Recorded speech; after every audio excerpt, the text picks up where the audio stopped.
est également avec nous. Anne Dessine, bonsoir. Vous êtes juriste, professeur des universités spécialistes des États-Unis. On évoquait il y a quelques minutes le fait que Joe Biden ait décidé de soutenir sa vice-présidente désormais, Kamala Harris. Est-ce qu'elle est effectivement la candidate d'office? Puisque la question que tout le monde se pose maintenant, c'est « et maintenant ?»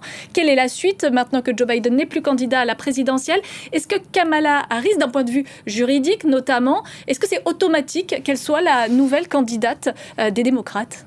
Non, ce n'est pas automatique, mais c'est certainement la voie la plus sûre, car s'il n'avait pas désigné Kamala Harris, cela risquait d'être une foire d'empoigne, un chaos, et les dernières fois que les démocrates ne se sont pas mis d'accord avant la convention, ils ont perdu l'élection. Donc il a eu raison. Pour le moment, c'est vrai que les sondages ne sont pas très bons, mais il faut dire qu'on ne lui a pas fait de cadeau. Elle a été attaquée par les républicains en raison de son sexe, de sa couleur, et c'était facile, parce qu'elle était en charge de dossiers difficiles comme l'immigration, de la dépeindre comme étant nulle et incapable de faire quoi que ce soit. Là, mine de rien, depuis plusieurs mois, elle parcourt les États-Unis, elle va dans les universités, elle va dans les petites villes, et elle défend les deux sujets qu'elle sait très très bien défendre. Il faut se rappeler que c'est une procureure. Donc, en tant que procureure, elle montre comment les républicains ont mis fin au droit à l'avortement et s'apprête à mettre fin à tout ce qui est la santé reproductive, peut-être même la contraception, la fécondation in vitro. Ça, c'est son premier sujet.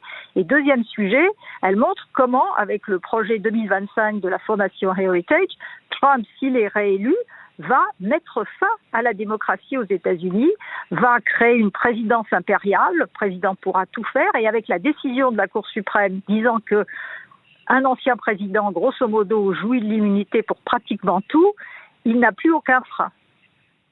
On apprend à l'instant que le couple Clinton, Hillary et Bill Clinton, salue la décision de Joe Biden et décide de soutenir Kamala Harris. Est-ce qu'on peut attendre de la part de tous les démocrates qu'ils marchent comme un seul homme derrière Kamala Harris, ou il y aura quelques dissidences à prévoir?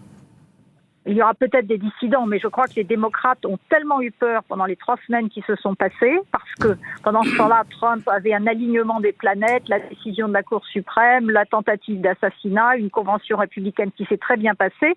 Ils se rendent compte que leur seul salut, c'est l'unité. D'ailleurs, hier, Nancy Pelosi était en Caroline du Nord et le thème de son discours, c'était l'unité. Elle a bien fait comprendre à tout le monde qu'il fallait non seulement la présidence, mais surtout la Chambre des représentants, au moins comme sécurité si par hasard il n'avait pas la présidence pour bloquer le président Trump et empêcher qu'il ne fasse voter tout et n'importe quoi, en particulier les politiques dans son sens.